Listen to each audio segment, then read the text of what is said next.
안녕하십니까? 네, 저는 30여 개의 여성, 진보, 인권단체가 함께하고 있는 모두를 위한 낙태죄 폐지 공동행동의 집행위원 이의림입니다.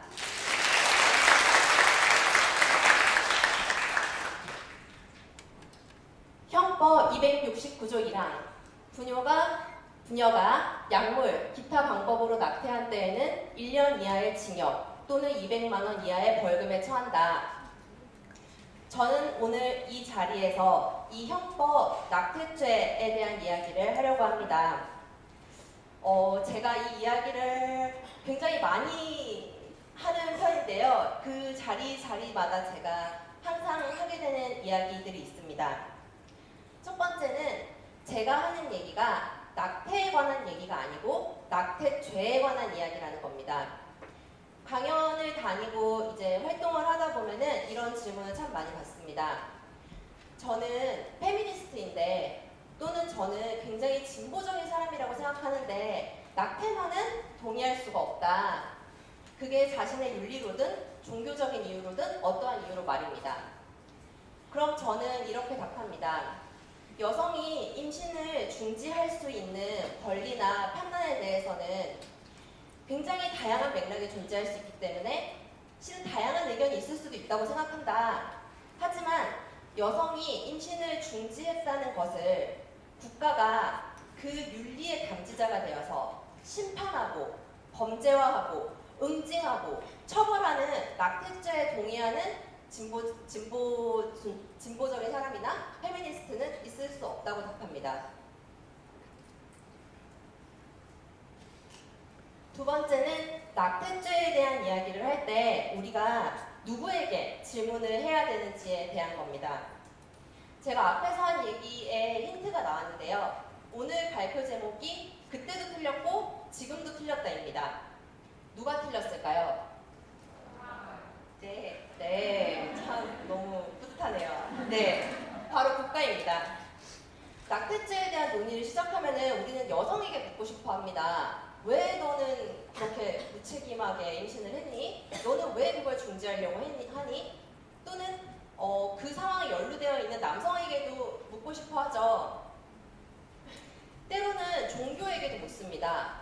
정치권에서 하는 토론회에 가보면요. 여성계는 여성을 대표하는 저 혼자 와 있는데 종교계는 불교, 천주교, 개신교 3명이 와 있습니다. 뭐 어쩌라는 겁니까? 그분들끼리 사이가 그렇게 좋으시지도 않은데.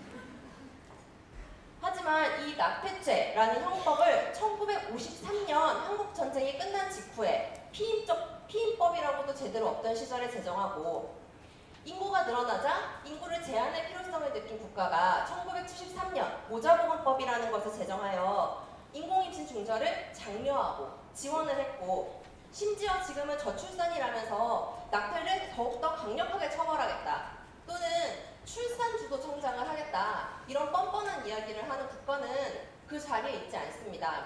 마치 지난 추석 저희 아버지처럼 어디에서도 찾아볼 수가 없어요. 뭘 좀 시키려고 하면 없어져 있어요. 저는 자신 있게 얘기할 수 있습니다. 낙태가 죄라면 그 범인은 국가입니다. 이 내용은 2010년 부산의 한 조산원에서 임신 6주차 여성의 요청에 따라 인공임신 중절 시술을 시행하여 기소된 조산사가 형법 270조 1항에 대한 위헌소송을 제기했던 사건에 대한 헌법재판소의 판결문입니다.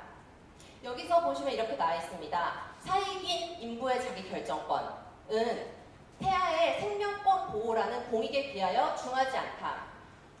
마치 국가는 굉장히 평등하고 중립적으로 어떤 윤리의 수호자가 되어서 태아의 생명권을 공익적으로 보호하고 있는 것처럼 보입니다. 그러나 바로 그 위에 줄에 그런 내용이 있습니다. 나아가 입법자는 일정한 우생학적 또는 유전적 정신장애나 신체 질환이 있는 경우와 같이 예외적인 경우에는 임신 24주 이내에 낙태를 허용하고 있다. 이게 합리적으로 보이십니까? 저기 있는 우생학적이라는 단어는 무엇을 의미하고 있는 걸까요? 저는 낙태죄의 핵심이 바로 이 인구정치, 생명을 관리해내는 인구정치에 있다고 생각합니다. 네, 전쟁 후 인구가 급속하게 늘어나는 베이비붐 현상이 일어나게 되었고요. 국가는 인구를 제한할 필요성을 가지게 됩니다. 이 필요성은 단순히 국내 정세에 관련된 이야기만도 아닙니다. 서구 사회로 대표되는 1세기에서는 경제적으로 충분히 발달하지 않은 제3세계의 폭발적인 인구 증가, 제3세계 한국이었죠. 폭발적인 인구 증가가 사회 혼란을 야기하고 1세기를 위협할 것이라 예측하였습니다. 때문에 미국, 스웨덴, 온갖 국가에서 남한의 인구 제한을 적극적으로 지원합니다. 낙태를 할 수 있는 키트를 보급해주고 피임기구를 보급해주고 의료인들을 양성할 수 있도록 교육 프로그램을 제공해주고 의료인 연수를 보내고 엄청난 금액들을 지원합니다. 그때 지은 의대가 2개입니다. 하지만 인구를 제한하려고 하니까 낙태죄라는 게 있는 거죠. 당시 박정희는 가족계획 사업을 추진하기 위해서 낙태죄의 위법성을 약화시키고 이 형법을 피해갈 수 있는 경로로서 모자보건법이라는 것을 비상국무회의를 통해 제정을 합니다. 하지만 그 모자보건법 안에 모체에 우생학적 사유가 있는 이런 조항에서 쉽게 예측할 수 있는 것처럼 국가는 인구를 선별하고자 하는 욕망을 그 법안에 담고 있습니다.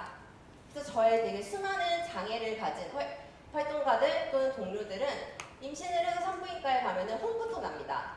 그 다음 듣는 말은 낙태할 거죠? 라는 말입니다. 왜냐하면 한국의 모자보건법 안에서는 모체가 장애를 가질 경우 임신을 중지하도록 적극적으로 권장을 하고 있으니까요. 가족계획 사업은 장애인이 없는 국가, 가난한 가족이 아이를 낳지 않는 국가, 국가의 경제 성장을 위해서 생산 노동을 할 수 있는 인구를 장려하기 위한 산하 제한 정책, 인구 정치였습니다.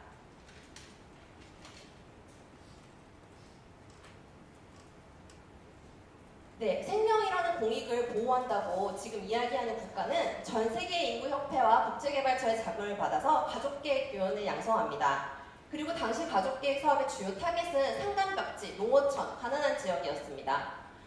이 산간벽지에 근데 병원 가기 힘들잖아요. 다들 일하느라 바쁘잖아요. 그러니까 농한기에 맞춰가지고 여기 보이는 이 특수이동 진료 차량이라고 하죠. 소위 낙태버스라는 것을 만들어서 운영을 합니다.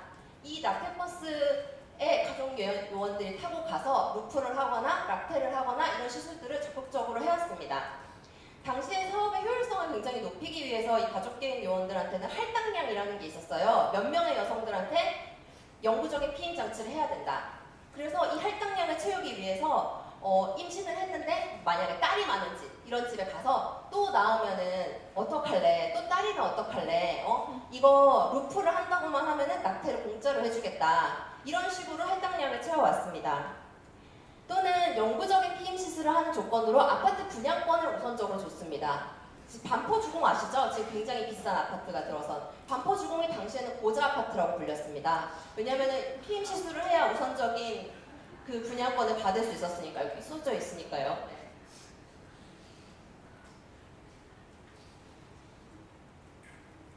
그리고 1999년 법이 개정되기 이전까지는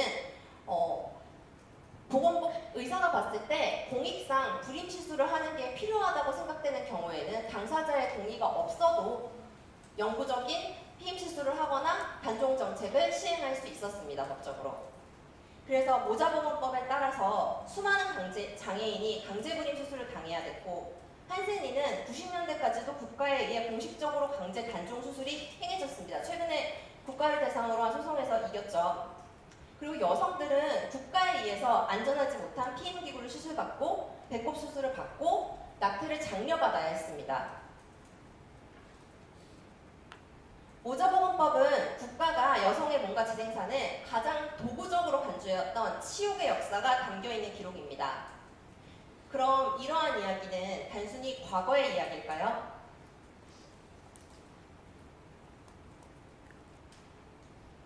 네.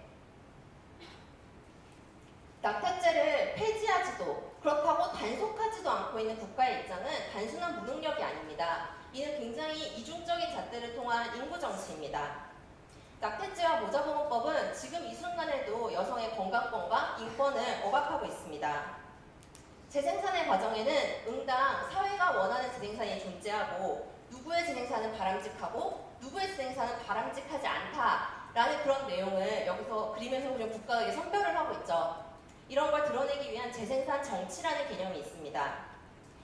이미 한국 사회 안에서 어떠한 사회경제적인 조건, 맥락 안에 있는 여성에 대해서는 그 임신이 출산되지 않고 다른 방식으로 해결되기를 기대하는 분명한 재생산의 정치가 작동하고 있습니다. 그럼에도 불구하고 국가는 아무것도 하지 않죠. 이런 사회적인 조건들을 바로잡지 않고 그저 임신을 중단하는 행위를 하는 여성들을 비난하는 것을 묵인하고 이 책임을 전적으로 여성의 선택 또는 태아의 생명권 같은 구도로 이야기를 하면서 이런 국가의 책임을 방조하고 있습니다. 네, 저출산 시대라고 합니다. 성별 임금 격차, 여성의 사회적, 제도적 지위, 경력 단절 등이 논해져야 될 자리에서 출산 주도 성장이 이야기됩니다. 그러나 배우자가 있는 여성의 출산율을 보시면 한국 사회는 전혀 저출산이 아닙니다. 배우자가 있는 여성, 즉 유배우 여성의 출산율은 2005년 이후로 가파르게 상승해서 국제 기준에서도 상당히 높은 수치입니다. 하지만 합계 출산율은 낮습니다. 여기 밑에 빨간 선으로 새롭게 그려놓은 게 합계 출산율인데요. 유배우 여성의 출산율이 이렇게 높은데 왜 이렇게 합계 출산율이 낮을까요? 왜 그럴까요?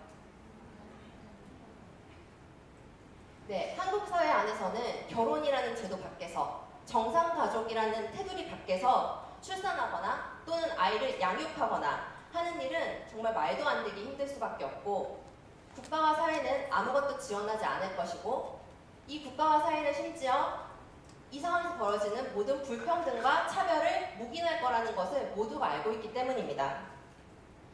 인권의 가치, 민주주의적 가치 아래에서 저출산 정책은 어떤 모습이어야 될까요? 이성애, 정상가족 밖의 임신과 출산이 차별받지 않을 수 있도록 다양한 결합과 가족을 장려하고 지원하는 것. 한국 사회 안에서 태어난 누구라도 부모의 국적, 이주 상태와 관련 없이 보호받고 살아갈 수 있도록 하는 노력이 필수적입니다. 그러나 국가는 이러한 노력을 하는 대신 저출산 정책이라는 이름으로 결혼 장려 정책을 펼치고 있습니다. 듀오랑 협약을 맺어요. 결혼을 시키려고. 캠퍼스에 가서 연애 코치를 해요. 국가가. 왜? 결혼만 하면 둘은 낳거든요. 그렇게 생각을 하는 거죠.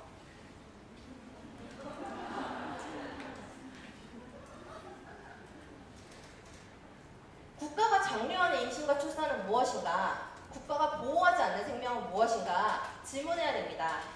그러나 한국 사회는 그저 임신을 중지하는 여성의 판단이 비윤리적이며 제한되어야 하며 처벌이 합당하다고 이야기합니다.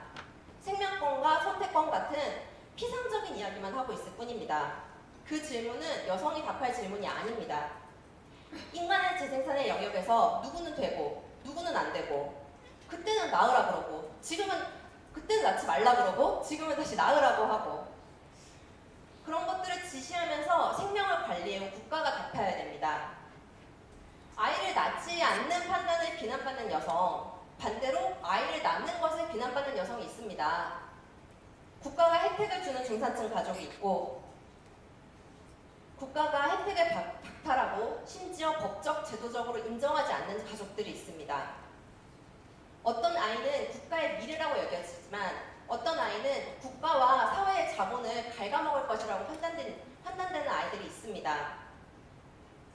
생명을 선별하여 왔고 생명의 존엄을 훼손하고 있는 것은 여성이 아닙니다.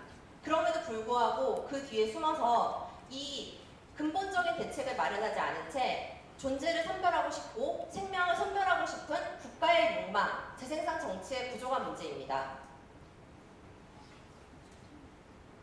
네, 낙태죄가 유지되는 이유는 국가가 생명이라는 존엄한 공익적인 가치를 수호해야 하기 때문이 아닙니다. 그때도 지금도 낙태죄라는 도구는 국가 주도의 인구 정치, 출산 통제를 할 수 있는 도구입니다. 따라서 낙태죄를 폐지한다는 것은 그간 여성에게 책임을 전가하며 방치해온 국가의 기만을 드러내기 때문입니다. 여성이 인공임신 중절 시술을 보장받는다는 것, 임신에 있어서 자신의 판단을 존중받는다는 것은 단순히 자기 결정권 이상의 의미를 가집니다. 여성의 몸을 빌미로 국가가 원하는 인구와 그렇지 않은 인구를 선별하고 통제해왔던 역사를 심판대에 올릴 것입니다. 인간의 지생산에 대한 국가와 사회의 책임을 정면으로 질문할 것입니다.